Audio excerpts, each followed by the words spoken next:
Sou o Iago, o professor Fren já me apresentou um pouco, eu fiquei no laboratório dele ano passado. Vou tentar fazer um negócio um pouco mais curto, que eu sei que vocês já viram várias apresentações, estão cansados. Vou falar um pouquinho sobre o que eu fiz lá, como era meu projeto de pesquisa, era um pouco diferente dos outros laboratórios que vocês vão ver e que já viram até agora. E também um pouco do que eu fiz por fora. Para passar aqui? Então pode passar.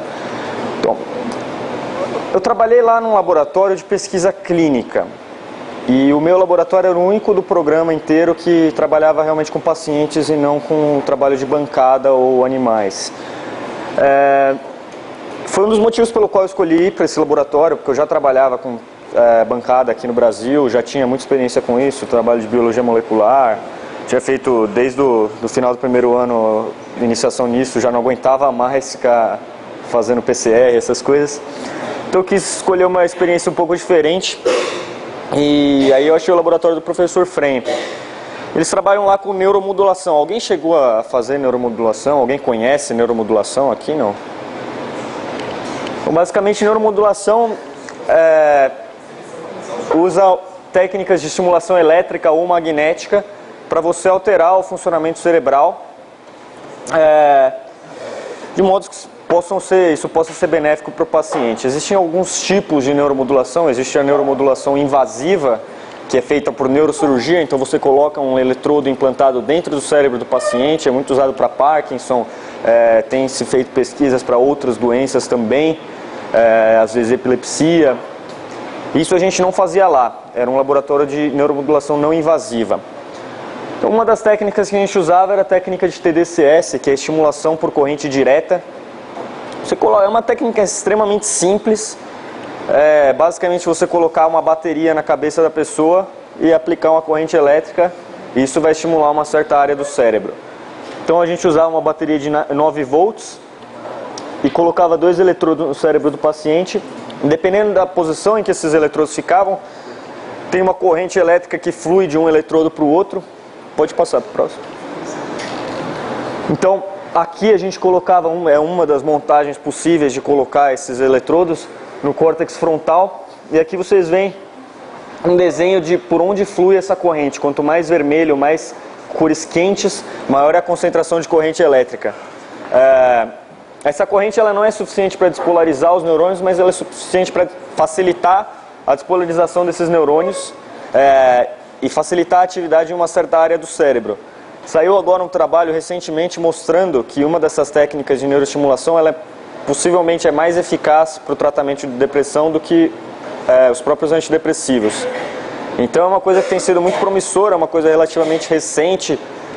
A técnica ela foi inventada mais ou menos em 1930, mas só na década de 90 que realmente começaram a voltar e tentar estudar isso de uma forma mais profunda, tentar estudar isso por meio de ressonância magnética, por meio de eletroencefalograma, enfim, outras técnicas para ver como fazer isso da melhor forma possível. Então o que eu trabalhava a maior parte do tempo era com isso, com pacientes, a gente usava esses protocolos para diversas doenças. Pode passar?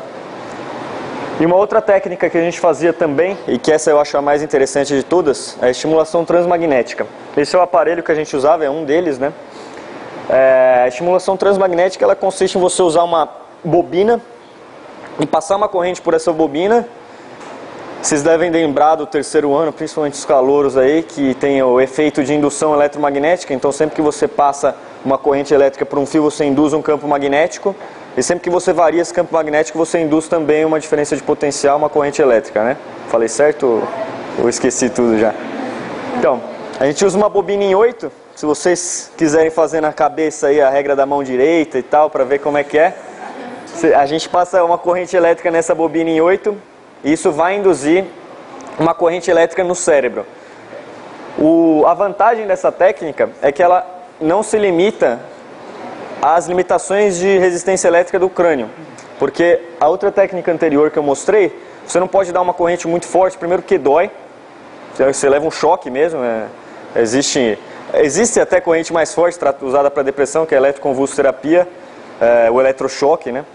Mas é um negócio que é traumático, pode induzir convulsões, dói, é desconfortável, e a penetração da corrente também não é tão profunda. E a vantagem dessa técnica é que ela independe do meio de propagação da corrente elétrica. Então você consegue induzir uma corrente dentro do cérebro. Se vocês forem no YouTube, eu não coloquei nenhum vídeo aqui, mas se vocês forem no YouTube e procurarem depois, mexe mesmo a mão, você coloca a bobina, encosta no córtex motor do paciente, no lado ou de outro, aperta, despolariza, a Fran viu, a gente fez nela. E o paciente mexe mesmo a mão. É incrível, assim, eu não acreditava antes de ver, mas mexe mesmo. Você coloca no córtex occipital, o paciente vê fosfenas visuais. Então, é muito legal, assim. Esse aparelho aqui é uma técnica, é uma máquina que a gente chama de neuronavigação. Então você vê que ela tem um negócio assim no olho, que é onde e tem esse detector aqui. Esse detector, ele é um detector de infravermelho, ele emite uma luz infravermelha, e esse negócio que fica no olho da paciente tem os refletores. Então o aparelho ele consegue detectar a posição da cabeça do paciente. Aí você faz uma ressonância magnética antes de ir para essa técnica, faz um mapeamento do cérebro do paciente, coloca nessa máquina, e vocês veem que a gente consegue ter uma representação tridimensional com ressonância magnética do cérebro desse paciente para estimular sempre as mesmas áreas e de uma forma muito precisa. Isso aqui é usado, além dessa estimulação, é usado muito em neurocirurgia também, essa técnica de neuronavigação para você ressecar o tumor da forma mais precisa possível. Essa técnica de estimulação transmagnética ela é usada para planejamento pré-operatório em neurocirurgia. Então você estimula áreas próximas ao tumor e vê o que aquela área realmente faz, qual é o papel daquela área, será que eu posso tirar aquela área, será que aquilo vai causar um comprometimento funcional muito grande do paciente. Foi inclusive um neurocirurgião lá no laboratório para aprender a usar um pouco melhor essa técnica, ele já tinha feito trabalhos com isso, foi tentar ver o que tinha de novo. É muito legal isso daí. A gente não faz a parte neurocirúrgica, a gente trabalha com isso aqui para terapia clínica mesmo. Mas isso aqui também é usado para depressão, na verdade essa técnica que foi mostrada para um trabalho que poderia ser mais eficaz do que antidepressivos para o tratamento de depressões mais graves. Então você estimula uma área específica do cérebro, que é o córtex frontal dorsolateral, você deixa a bobina lá, faz várias estimulações sucessivas e você consegue melhorar sintomas de depressão nos pacientes. Também é usado para pós-AVC, tem toda uma lógica por trás disso, não vou entrar em detalhes, mas sempre que você tem um AVC de um lado, você tem o que a gente chama de inibição transcalosa. Então, um lado do cérebro ele inibe o outro. Quanto tempo tem aí? Um lado do cérebro inibe o outro, então quando você diminui a inibição de um lado, você consegue também melhorar os sintomas de AVC nos pacientes. Pode passar. Outra coisa que eu fiz é o curso do professor Fren, né? É um curso de pesquisa clínica que ele é semipresencial. Então ele tem uma duração aproximada de 6 meses e ele cobre vários pontos de como organizar uma pesquisa clínica, como montar um projeto de pesquisa, vai desde seleção de pacientes, recrutamento de pacientes, randomização dos grupos, parte estatística, como escolher o que você vai estudar, o desfecho clínico que você vai estudar ou laboratorial. Toda quinta-feira tem esse curso, então você tem que ir até o local.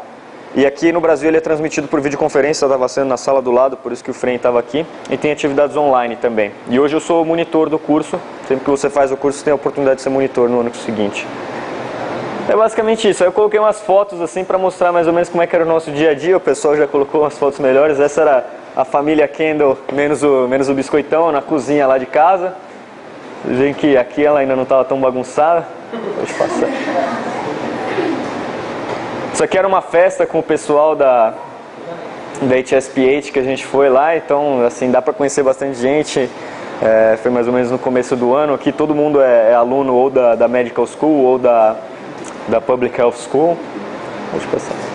Essa foto já mostraram para vocês, o John e a Mary Lou e os alunos, e o irmão do Cauê, que ninguém sabe o que estava fazendo lá.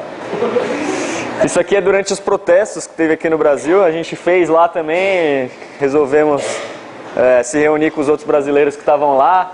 Aqui tem gente que está fazendo coisas totalmente diferentes, tem um cara que está fazendo MIT, esse cara foi fazer MIT, de engenharia, não tinha nada a ver com medicina, mas vocês vão se surpreender com o número de brasileiros que tem lá. Isso aqui foi em Salvador, que foi o curso lá do professor Fren, que eu fui. Foi um workshop prático, né? Então pessoas do mundo inteiro, tinha gente da Arábia Saudita, gente do Brasil, da América Latina, da Europa. Então o curso é oferecido para 35 países e aqui foi onde todo mundo se encontrou. Isso aqui foi lá em Salvador também, o pessoal, os brasileiros, que a gente foi num barzinho na Praia do Forte lá. É isso aí.